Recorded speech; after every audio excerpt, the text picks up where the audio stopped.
नमस्कार दोस्तों, आप सभी का स्वागत है आज के एक फिर न्यू कहानी में। आज की कहानी में हम लोग देखने वाले हैं यानी एक नागिन और एक किसान की कहानी। आखिरकार नागिन ने किसान से क्यों बदला लिया, फिर पुनः जाकर नागिन ने किसान को अपना नागमणि क्यों दे दिया, इस कहानी के माध्यम से समझने का प्रयास करेंगे।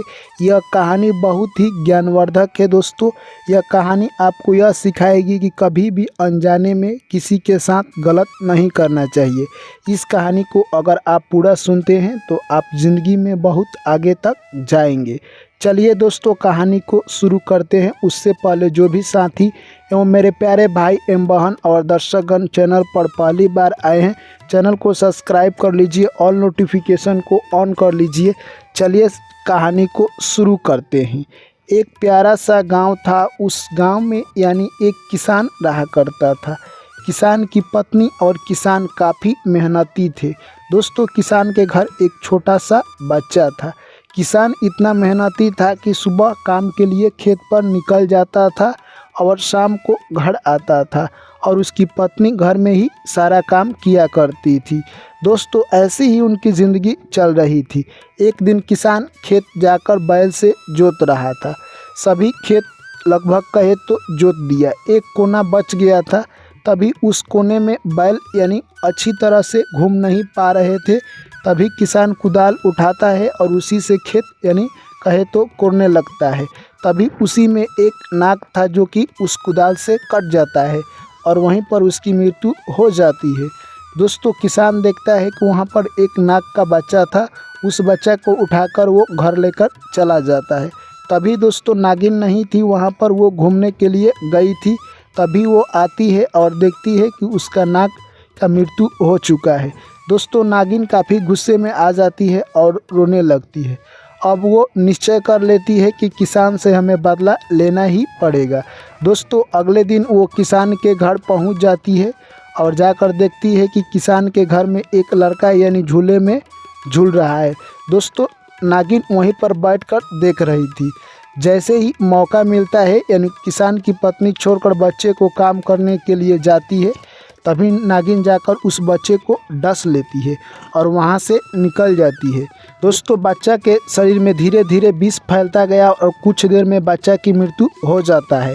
शाम को इधर जब किसान घर पर जाता है तो देखता है कि उसका बच्चा की मृत्यु हो गई है। दोस्तों, किसान की पत्नी और किसान काफ़ी वियोग में रोने लगे और किसान को समझ में आ गया कि मैंने जो गलती किया था उसका हमें दंड मिल गया है। दोस्तों, अब किसान वो सोचने लगा कि अब मैं क्या कर सकता हूँ। अगले दिन फिर नागिन यानी किसान को काटने के लिए यानी कहे तो अब की बार किसान को मारने के लिए आती है। तभी देखती है कि किसान और किसान की पत्नी उसके बच्चे को यानी नाग के बच्चे को अच्छी तरह से दूध पिला रहे हैं और प्यार दे रहे हैं अपने बच्चे की तरह। दोस्तों, यह सब यानी भावुक सीन देखकर नागिन सोचने लगती है कि ये किसान दोनों और किसान की पत्नी काफ़ी यानी कहे तो ये उदार व्यक्ति हैं जो कि हमारे बच्चे के साथ प्यार कर रहे हैं और ये तो हमारा ही बच्चा है यानी हमारे बच्चे की वो अपने बच्चे जैसे मान रहे हैं और प्यार कर रहे हैं। दोस्तों, यह सब सीन देखकर नागिन अपने किए पर अफसोस करने लगती है। फिर भी उसके मन में एक डाउट था कि क्या पता ये लोग दिखावा कर रहे हैं। दोस्तों, वहाँ से नागिन चली जाती है। फिर अगले दिन आती है, सोचती है कि मैं आज जाकर देखती हूँ कि आज वो लोग क्या कर रहे हैं। फिर आकर नागिन देखती है तो किसान और किसान की पत्नी उसके बच्चे को दूध पिला रहे थे। दोस्तों, तब नागिन समझ जाती है कि ये किसान बहुत ही दयालु आदमी है। नागिन मन ही मन यानी दुख होने लगी कि हमने गलत से इसके बच्चे को मार दिया है। यानी किसान लग रहा है कि हमारे नाग को यानी गलती से यानी मार दिया होगा, ऐसे तो ये जानबूझकर नहीं मारेगा। दोस्तों, कहे तो वो नागिन शंकर भगवान की मंदिर में पूजा करने के लिए यानी जाया करती थी और वहीं पर शंकर भगवान को डेली पूजा किया करती थी। एक दिन शंकर भगवान उसके पूजा से प्रसन्न हो जाते हैं और बोलते हैं कि मांगो तुम्हें क्या चाहिए। तभी नागिन कहती है कि मैंने उस किसान के एक बच्चे को यानी काट लिया है जिससे उसका मृत्यु हो गया है। उसके घर एक बच्चे की बहुत ज़रूरत है। दोस्तों, भोलेनाथ कहते हैं तथावस्तु और वहाँ से नागिन घर चली आती है। दोस्तों, एक दिन की बात है, उसी रास्ते से यानी एक व्यक्ति जा रहा था जो कि उसके पास एक छोटा सा बच्चा था। वो बच्चा को लिए किसान के घर में भागे भागे आया और बोल रहा है कि इस बच्चे को आप लोग पकड़ लीजिए, क्योंकि मेरे पास कोई समय नहीं है और मेरे पीछे कुछ गुंडे पड़े हुए हैं, इस बच्चे को जान लेना चाहते हैं। दोस्तों वो व्यक्ति उस बच्चे को किसान को देता है और वहां से निकलकर भागने लगता है। तभी तक गुंडे उसके पीछे आते हैं और उसको मार देते हैं।